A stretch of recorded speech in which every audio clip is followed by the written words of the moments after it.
चांदवड कृषी उत्पन्न बाजार समिती कांद्याच्या दरात मोठी घसरण झाल्याने संतप्त झालेल्या शेतकऱ्यांनी चांदवड चौफुली मुंबई आग्रा महामार्गावर सरकारविरुद्ध घोषणा देत रास्ता रोको केला। रास्ता रोकोमुळे रस्त्याच्या दोन्ही बाजूंना वाहनांच्या लांबच लांब रांगा लागल्या होत्या।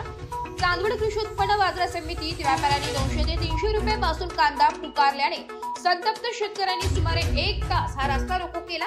यानंतर तहसीलदार, बाजार समितीचे सभापती व संचालक यांनी कमी भाव पुकारलेल्या वाहनाने फेर निलाव करण्यात येतील अशा तोडगा काढल्याने संतप्त शेतकऱ्यांनी रस्ता रोको मागे घेतलाय।